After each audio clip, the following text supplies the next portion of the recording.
You've worked hard since you arrived in the city, gained loads of experience, developed your skills.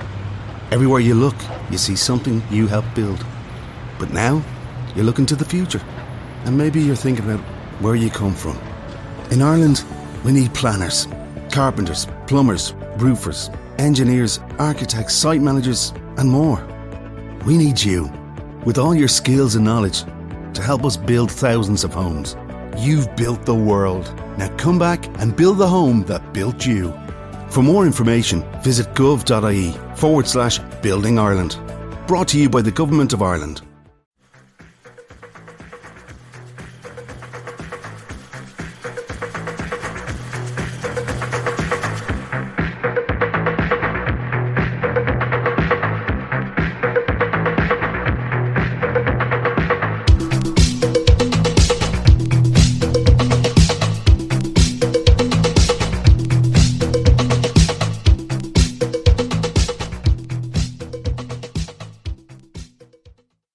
Welcome back to the Roast Mortem. How's it going, guys? How the hell are you? How are your hearts? And of course, how are your heads? Guys, what's going on? How are you, Mystery Mick? I'm very well, Mark. How are you? Not great, to be honest. Talk to me. I've been online trolled. Oh. Yeah. Not for the first time. Yeah, I was about to say. Not for the first time, but I was online trolled last night. Tell me more. Are you alright? I'm fine. I'm a little bit... I don't... Now, this definitely doesn't classify as online trolling by any degree. But it got a reaction out of me. Okay. Which is a win for them. Yeah. Rarely That's I get... what they're looking for. That's it. And rarely I bite, but I feel like at the moment I'm just a little bit sensitive and I'm a little bit more, I suppose, reactionary. I've got a lot going on. I'm about to give birth to a baby between my legs. Do you know what I mean? So anyway, obviously I'm very happy that I'm about to become a father. Sure. It's a magical, very exciting time. Absolutely. I understand not everybody wants children. Mm-hmm. I understand it can be a triggering subject for others. I understand that the whole children fucking arena of content is just one to be wary of. Yes. In ways. I've obviously mentioned it in recent episodes that I'm about to become a father. Both of the episodes this week are somewhat parent related. Understandably. Because I'm about to become a father. Yes. Got a message from a woman last night when I posted the question box about this episode going, oh, here we go. You going on about the child stuff again. Eye roll emoji. Obviously, the normal thing to do would have been to skip past that message and to focus on the hundreds of messages from great people who are enjoying the content. And is that what you did, Mark? Naturally, no. Because I'm a deranged loon. Okay? Yes. Do tell. So I clicked onto the profile. Mm-hmm. Doesn't even follow me. Oh. Doesn't even follow me. So I just wrote back going, you don't even follow me, laughing emojis. And she goes, I know, clicked unfollow as soon as I saw it. Clicked onto her page. Yeah. Guess what was in the bio? Go on. Midwife, mother of 3. So I just wrote back going, your bio literally says midwife. And then she goes, yeah, maybe it's just a busman's holiday. And I was like, cool. If you're that triggered by, by people talk, maybe you need a break from Instagram if you're that bothered by it. On her bio, midwife, mother of 3, surviving off coffee and, surviving off coffee and cuddles. Oh. There's another word beginning with C that came to mind when I went onto her profile. Is it followed by you? No, I'm not going to get into it. Not going to get into it. And then cuddles, obviously. Just... What? Am I a loon? Am I the loon there? Yes, well, like not in this case. Yeah, of course you're a loon. Well, we know I'm a loon. Yes, I'm a diagnosed loon. You just can't give them anything, Mark. I know. You know better. Stupid. Like, why are you also... Why am I so... I can't chastise somebody else for being triggered if I'm getting triggered by their being triggered. Yes. Do you know what I mean? The election. Let's get into election content like the rest. Why am I wasting my time doing roasts? Meanwhile, these mediocre morons are making millions doing dog shit election content.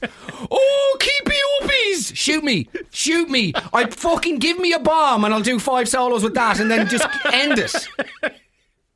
Are you saying that the arena of Irish content is in flames? Yes. We are all drowning here. Oh, keepy uppies! all wading through the treacle of garbage that is pretending to comment on the election without actually making any comments. Of course. Just finding one thing that happens and go, there we are. Keep you uppies. Lads, quick, out, quick. Football reels. Let's go. I want 20 videos a day of you doing keepy uppies in the street, in the house. Say that you're running for president. What else? Okay. Dress up. Go to your nearest GAA pitch. Go to your football pitch, rugby pitch, any sports. Okay, let's think. Do the same thing 50 times. It won't be funny the first.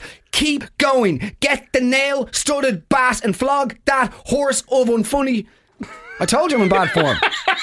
Do you know what I mean? The stare you had as you were in there. You were in that moment. Election.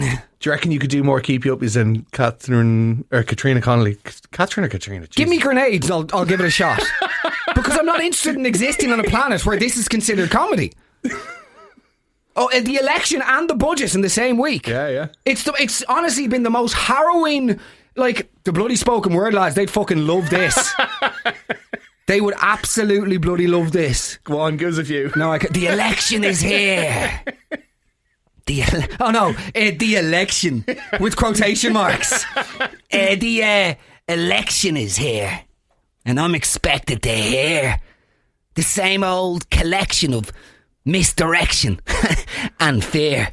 They say change is around the corner, but no one ever questions how near. I just took a look at the budget. Am I expected to cheer? A few keepy uppies and rent in arrears? Fucking dirty old rich wankers and all of their peers.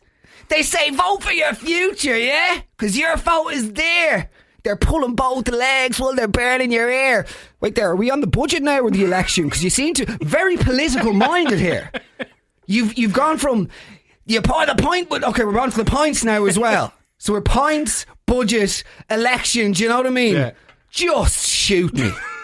It's over. We're all doomed. We are all fuck the crack in the kjol. I'm going back in the dole. Sorry, what does that? That doesn't even make any sense. No one's saying there's crack.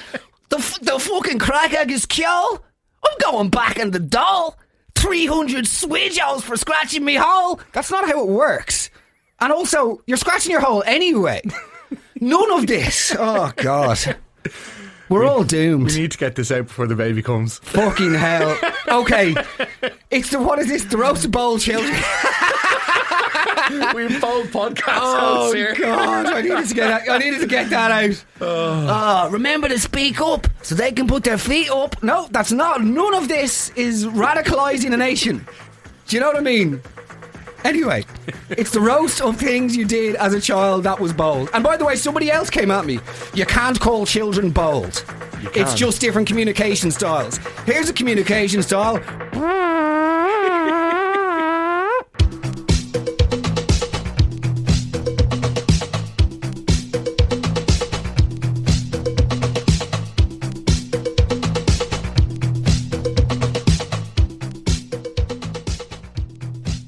Hey Mark, so when I was a kid, my family and I moved back to Ireland and we shipped all the belongings, everything from the house, also including a brand new Jeep that my dad had worked super hard for a few years and he was super proud of it.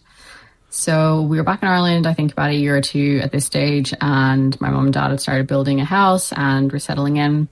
One evening they were out and my brother and his friend from up the road were playing PlayStation in his room, or so I thought. And the next thing I heard, a huge big bang outside. So my brother had decided to take the keys of the brand new Jeep and drive it straight into the front wall of the new house. He said they went at 50 kilometers an hour, so I don't know how they weren't hurt or flung out the window. But yeah, smashed the whole car. The whole front of it had to be redone up and the wall of the house also had to be rebuilt. So needless to say, that was the last time he was ever allowed near the keys or the car again. Big congrats to you and Darren. Love the podcast. Is your brother Matthew Broderick? You can't. No, you can't. That's not. Do you know what I mean? No, the accent. Really the accent is what threw me. That's the only. That was it. That's the thing. The subject versus target. We've spoken about this.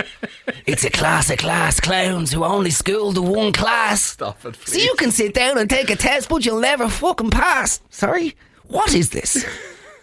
Mental thoughts. Please. Crashing the car is outrageous. That's not bold. That's like Grand Theft Auto. That's not like stealing a few penny sweets or robbing Granny's brassiere to get, your jollies around the back of the school shed. This is, you have crashed a vehicle. I didn't do that with the grannies. Yeah. Do you know what I mean? You've destroyed your father's dreams. Yeah. You've ruined my dreams. You've ruined the house. We're going back to America. America or Canada? America, I thought. Yeah. Okay. Let's go. So when my brother was like 11 or 12, him and one of his friends at the time went and bought a packet of 10, the 10 pack of Silk Cut Purple. And my dad found them. They had hid them in our shed up our back garden, and my dad found them and automatically knew who owned them. And he started shouting, "Are these yours?" And my brother was out playing in the garden, so my brother took off running, and my dad took off running after him. But there's like concrete steps into the back of our house, and my dad slipped down the whole concrete steps and put his back out. He's lying at the bottom of the stairs, and he couldn't even get up, he couldn't even stand up. But like, we still call it my brother's great escape, because look, he fell at the right time, put it that way. Good stuff. Interesting. This is like the Irish version of that French movie, The Untouchable. Did you ever see that? No.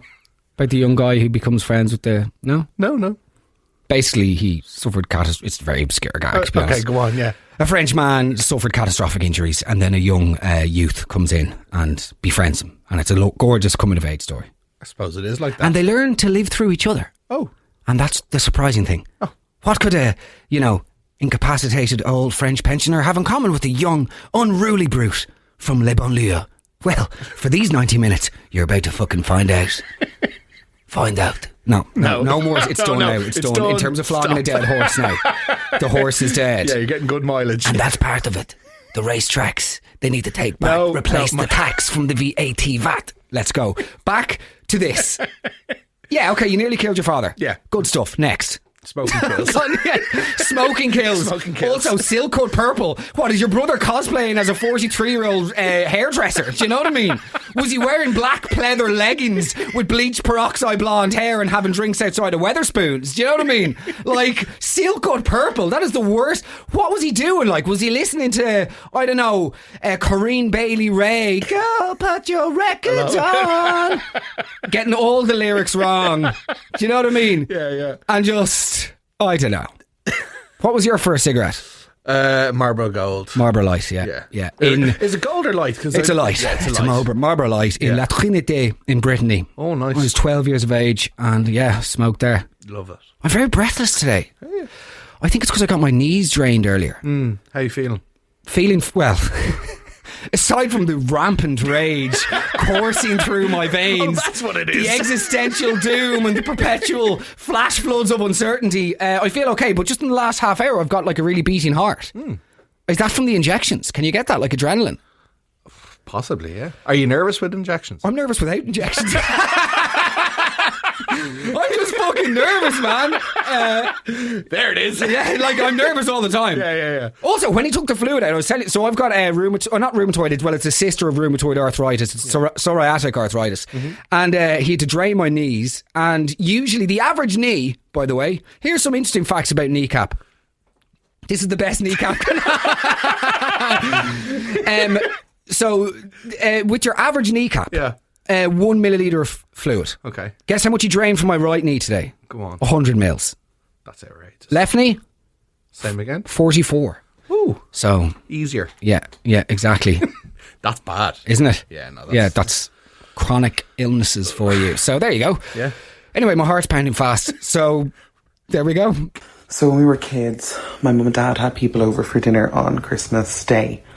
And my mum's cousin being one of them, her name was Rita, and she had a bit of a moustache on her face. And halfway through dinner I kind of thought, well, I don't know, there was no thought process, but I just kind of came out with, Rita, why, I was 7 or 8 also for context, I said, Rita, why do you have a moustache? There was, I don't really remember it, but there was apparently silence at the table, and we just moved on. And then my mum was like, oh, John, do you want to go out to the kitchen and help me in a while? And I was like, yeah. And so end of the dinner, I went out to the kitchen, with Mum, and she went ballistic in the kitchen with me, naturally, and basically just told me, she's like, you never, ever, ever should ask a woman that. And I was like, right, okay, lesson learned. And I went in after dinner, not really knowing any better, waited a couple of minutes, and then in front of everyone decided it would be a good idea to apologise. But obviously it just made it way more awkward. And I literally proceeded to be like, Rita, I'm sorry for asking you about your moustache. What was the question about the tash? Just why she had it as a woman. Ludicrous. Yeah. Ludicrous. I feel like kids don't have any sense. Kids definitely don't have any sense. No. But I feel like I knew enough as a child. Like, you'd always see the odd tash at mass and you just go, leave it out. Would you have considered yourself a bold child? Well, like, yeah, I was there. I was very, very bold. Were you? Now, without playing the violin, we subsequently know that I very much had undiagnosed and untreated ADHD until the age of 34. So I do actually attach? Assign, better word. A lot of the reason for that. But yeah, I would have been always in trouble. Really? But not always for bad. Like, bold isn't as, like, bold rather than, well, no, I did do some bad things, but bold more so than bad, if that makes sense. Yeah, I get that. Like, I remember one time we had this childminder, Mary, her name was, lovely woman, okay? And we used to always go to her house after school. And her husband was there for a large part of it. I was around, I think it happened from the ages of 3 to 5. Right. So I was very young. Okay. And her husband Richard died, which is obviously extremely sad. He died young, so she was in her mid-60s and he died. So very young, suddenly really sad. One time when I went to her house after Richard died, okay, there was, in the living room in her house, there was 2 couches and then there was Richard's chair. Right. Okay. And Richard used to always sit in this same chair and he used to have pipes. Okay, and smoke pipes. And he had this cabinet beside said chair where he would take, and there was a collection of pipes, and these two, both Richard, the chair, and the cabinet were completely untouchable. Right. Obviously, he was gone, okay? So one day I was over in the house and I was like, oh, Jesus, Mary's really fucking upset. I need to do something to cheer her up here. So I ran in, got one of his pipes out of the cabinet, jumped into the chair and called Mary and was like, smoking. I was like, look, Mary, I'm Richard. She burst into tears. Yeah. So, before taking me by the hand, no. Here's to you, Mrs. Robinson. No, absolutely not. But yeah, that was one of those ones where it was devastation ensued, but it was, I used to throw stones at the gardener and call him Spudhead. I was very territorial, like little King Charles. Really? Yeah. I didn't like people coming into the garden or into the house. Or into the classroom, sort of didn't like people. Yeah. One of my great traits is my zero tolerance policy towards my fellow man. Just an asshole. Yeah. Just a complete dickhead. In other words, you're the problem,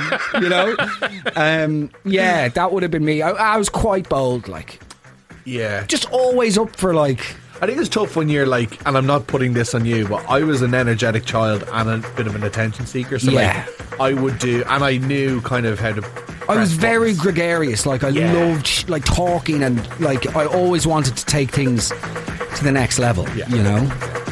So, by the way, Mary's outside. She's collecting me, so I better nip off. But welcome back to the Roasted Bowl, kids.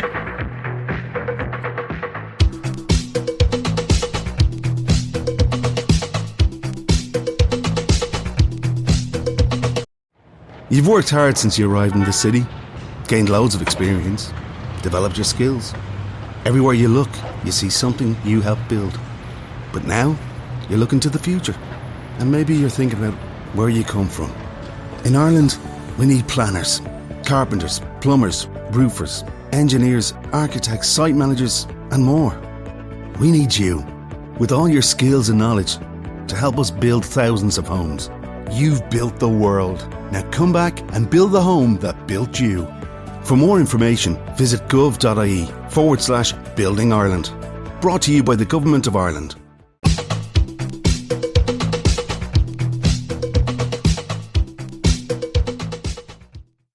I was pretty mouthy as a kid. I would have said things like that knowing it would get a reaction. Really? Oh, yeah. My dad told me that his sister-in-law would like trained, as in my mum's sister, trained as a vet, and the only thing he told me was that she stuck her hand up a cow's arse. So naturally, first chance I got in front of people, I asked about it. Yeah, yeah. I just, yeah. And then you find out that, of course, your dad saying cow was actually a reference to your other sister-in-law. His other just sister-in-law comedy. Yeah, good man. Two men bantering around their sisters-in-law. Yeah, no, I think I understand why the mother was angry. That's outrageous. Oh, totally. And every child has to learn the hard way.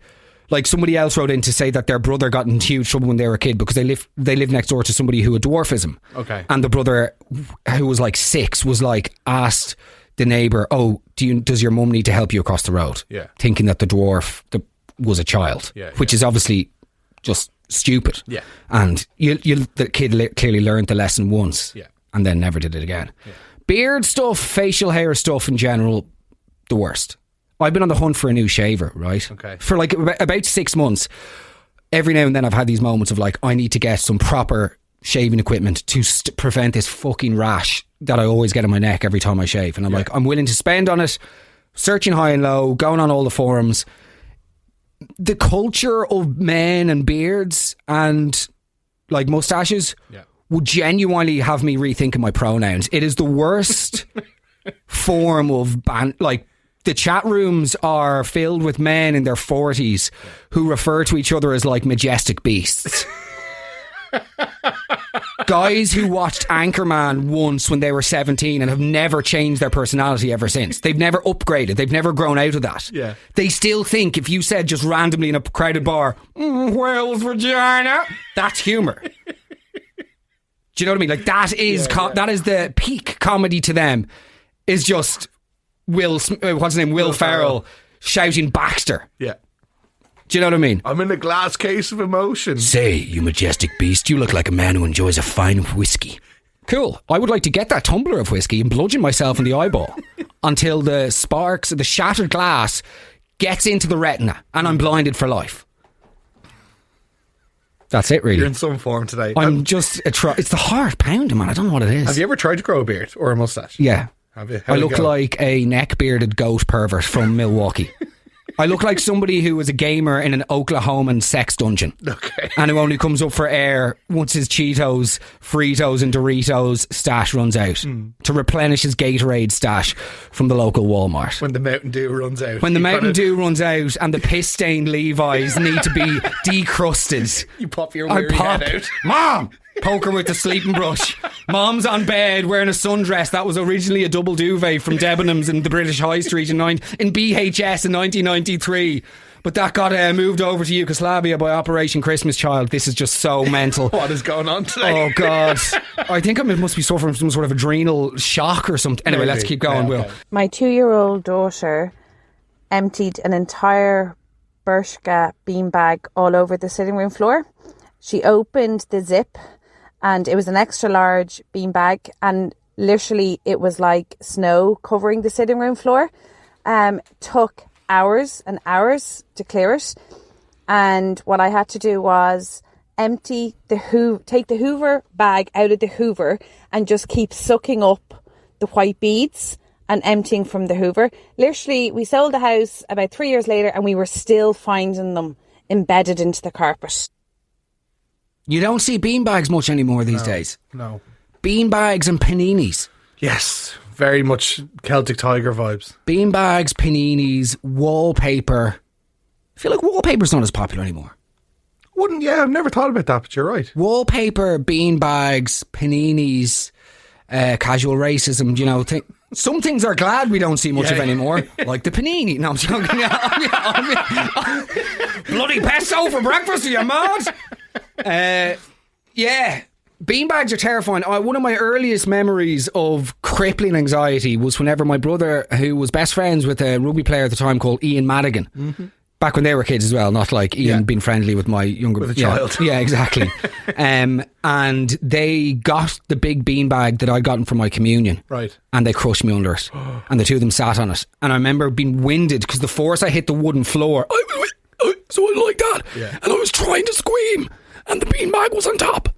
And that was it. The rest of my life of anxiety, panic attacks, which I subsequently tried to self-medicate with alcohol, are as a result of Ian Madigan. Oh. So take that, Ian. We're cancelling Ian today, are we? My brother's grand. He gets a free pass. He gets the family pass. Ian, it's over. On Eva? Okay. Hey, Mark. So, my little boy, he had basically taken a poo and decided he wanted it out of his nappy. And he put it in a storage buffet in the living room. Sorry. And I could smell poo. I kept going into the living room and saying to my husband, I can smell poo, and looked everywhere, but there was blankets in the storage buffet box, so didn't find the poo. And then months later, or weeks later, I opened the buffet box and took out a blanket, and there was a perfectly freeze-dried turd bit of poo in there. So yeah, could smell it. Thought I was going mad. Could constantly smell poo for weeks, if not months, and eventually found the poo. I love the way her and her husband clearly have just completely different expectations of what is an acceptable room smell. Eamon just there watching the United match. No, it's just a bit of shit, like. It's grand. Look, Tina's just at me. Sorry, lads, back in a sec. Tina's at me here saying, fucking smell of shit in the living room. Where do you think we are, Buckingham Palace? Yeah, there's a smell of defecant in the gaff. Feces. There's fecal matter, and that matters to me. Do you know what I mean? That's the bar. That's the bar for a living environment that I believe to be habitable. Yeah. Is not shit in it. So garlic's okay. Yeah, do you know what I mean? There's a few levels. Garlic and herb dip crusted between the couch cushions. We're okay. We accept it. Yeah. Shit, on the other hand. Or on the other, poufet, by the way. Yeah. What's a poufet? It will get you fired these days. On, Mark. It's not another thing from the 90s that is just totally... No, but like... Interesting child, though. So he was still in nappies, but had the ability to both remove and store. And also shit. freeze dry. Yeah. How long had it been? What altitude are you living in? The energy rating was Z. Do you know what I mean? Oh, fuck. Yeah. Or would you be sensitive to smells? Yes. Yeah. Yes, yeah. Well, yeah. Yeah, I would be. I would get like overstimulated quite easily, to be honest. I'm worse with noise. Yeah. Yeah. Which is, all part of the old afflictions, as they call them. But the smell, I can't...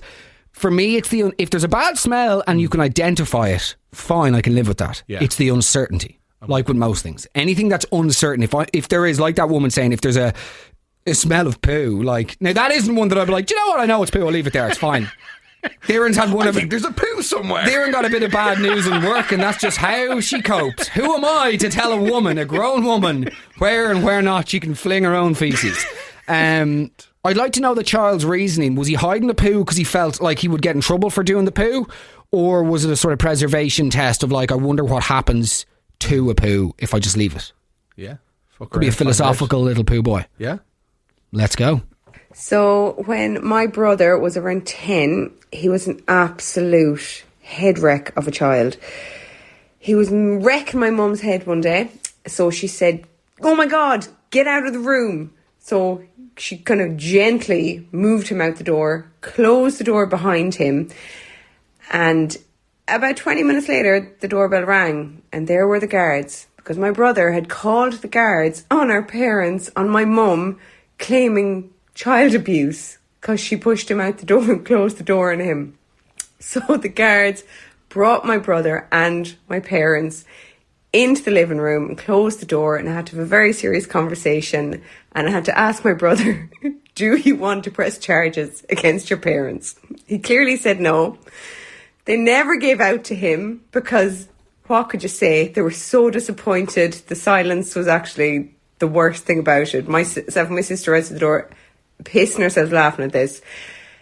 He is now 34. He has never lived this down, ever. He got married in the summer, and it was in the wedding speech as well by my dad. Thoughts? Hard one for the guards. Yeah. Like... I mean... Do you bring the child into the room with the parents, or do you bring the child in by themselves first? By themselves, surely. Yeah. Yeah. And say, like, wink twice if... Do you know what I mean? Yeah. I feel... And, like, obviously, this is all lighthearted and, there wasn't anything sinister going on. But, like, I feel like that's something your parents could gaslight you into thinking, you know, was a complete faux pas on your part. Like, yeah, it's a weird one. I don't know. I remember when we were like 12, my younger sister called the guards. Okay. They should be here soon. Classic. That is a classic gag. Rapturous applause. The heart rate is slowing down. Yeah. He's back making complete dog shit gags. Like, no, I enjoyed that. Let's move on. Hi, Mark. So this is a story that comes to mind when you posed the question about bold things that kids have done. This one is about me when I was small. So apparently I peaked spiritually at age 4. So one Sunday at Mass, I vanished from beside my mum mid-service. Then cue a wave of chuckles from the congregation.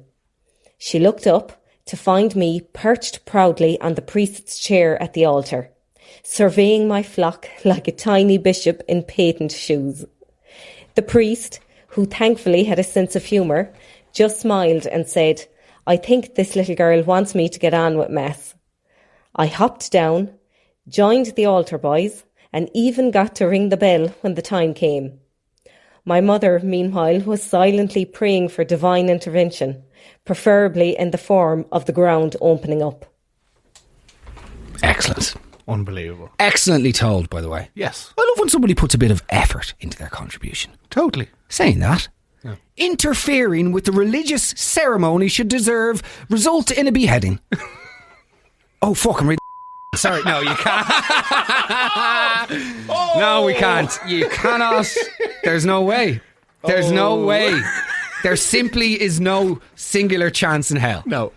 The bleep is just going to be 45 seconds long in that instance. Yes. Nevertheless,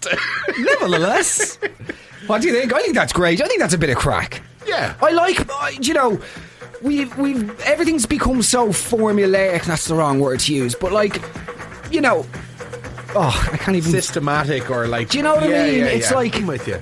These days, the way that even like a toddler is spoken to, but like in Air Hostess, and it's like, "Excuse me, sir, you know," it's like, he's 2, okay? He's just looking somewhere to freeze dry his poo. Would you give the kid a break? He's looking for a poufet. Do you know what I mean? He needs a poufet. On board poufet.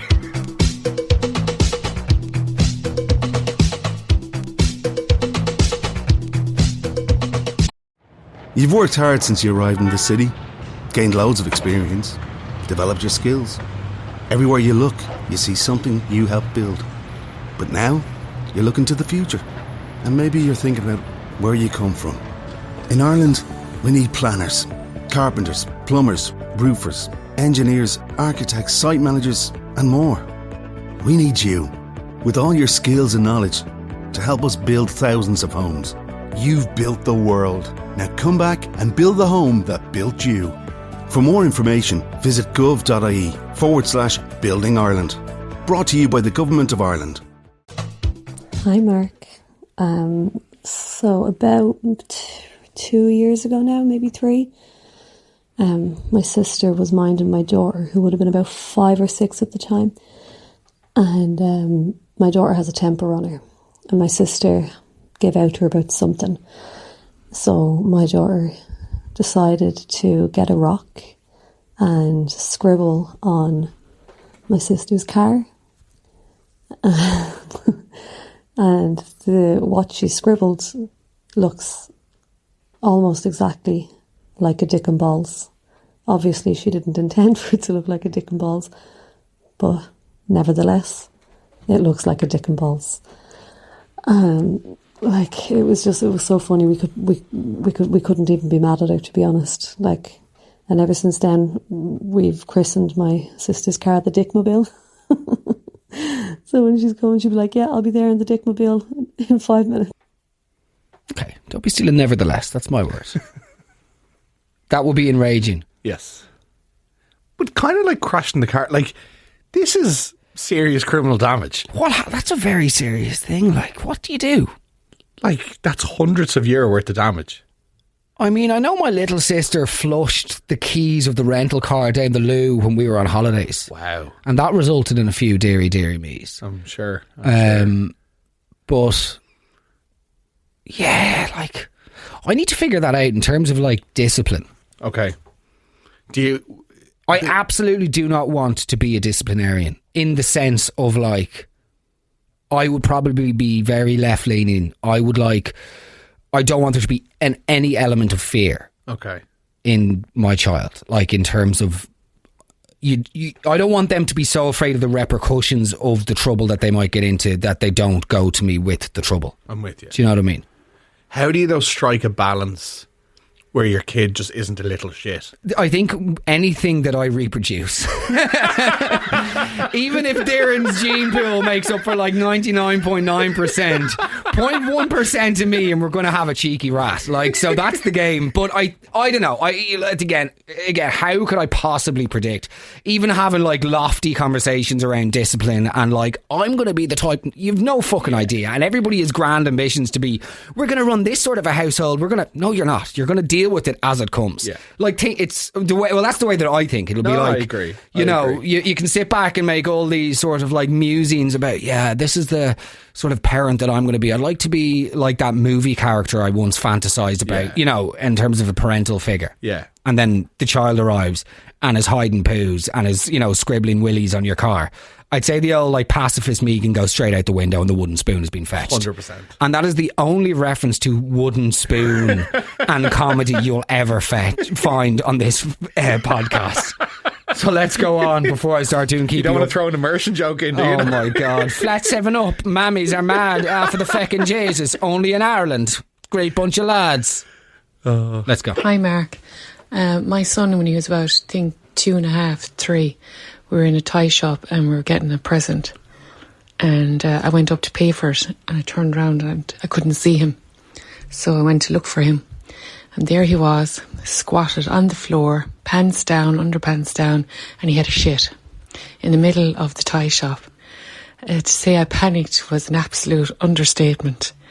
And I was like, oh God, what'll I do? So I took off his pants, took off his underpants, picked up the shit with his underpants, put it into my handbag, left what I was going to buy, got him out the door, up the street, got the handbag, fired it into the bin. I was mortified, absolutely mortified. I didn't look for the staff. I don't even think they saw, but they could have done.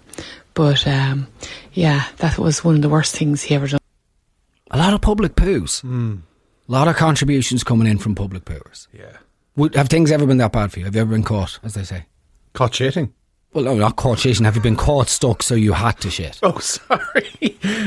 Not like, I hope that you're not doing it enough times that like, you've somehow managed to evade the watchful eye of the public who don't want grown men defecating in the streets of Dublin. No, very, very thankfully, I've never had that. And I'm, touch wood that I never do. Have you? No, but I got caught pissing in a car park during COVID. Did you? And I felt like a flasher. It was humiliating. I went out for a run in Glasgow. Well, I went out for a run in Dunleary and I was coming back and I was bursting for a wee. There was nowhere to go. And it was early COVID, so there was no Everywhere's closed. Even thinly veiled attempts at public, infrastructure. Still isn't, says you. Nevertheless, there was no. Oh fuck! It's one of those days, man. We've never recorded this hour. No, so I it's think interesting. Yeah, it is. It's an interesting pursuit into the beyond. No, I went for a wee in the car park behind the butchers and somebody came in and was like, oh, what are you doing? I had to do that thing where you had to like shuffle your willy into the short and then the droplets coming down my little Nikes and it's just like brilliant. I'm not a flasher. So while you're here, get a look at that. Jesus. Let's go. Hey Mark, I just wanted to submit my son's adventures from a weekend. He decided on a Friday afternoon to get out the front door of our house after I had got him all set up cosy. He was at home with a broken leg. In the time I had gone into my kitchen to start prep, he had somehow got out the front door, unbeknownst to me, told our neighbour across the road that I'd left him alone. That neighbour then went and got another neighbour who called me, and I was obviously at home in my kitchen, so I opened the front door to my son sobbing his little heart out because he knew he was in trouble, let's say. So that was the Friday. On the Saturday, he managed to cut his hair, a lovely chunk out of his beautiful curls he had. And then on the Sunday, he became Picasso Connolly, as we call him from that day on, as he redecorated the toy room. So that's the adventures of my son in one weekend, and he's never done anything wild ever since. I think he just needed to get it all out of his system. Fair play to him. Yeah. That was the same with me. What? Just getting it all out of your system. Really, yeah? It just took me like 18 years. Lasted a bit longer than a weekend. Yeah. The dysfunction. From age 6 until 31. So...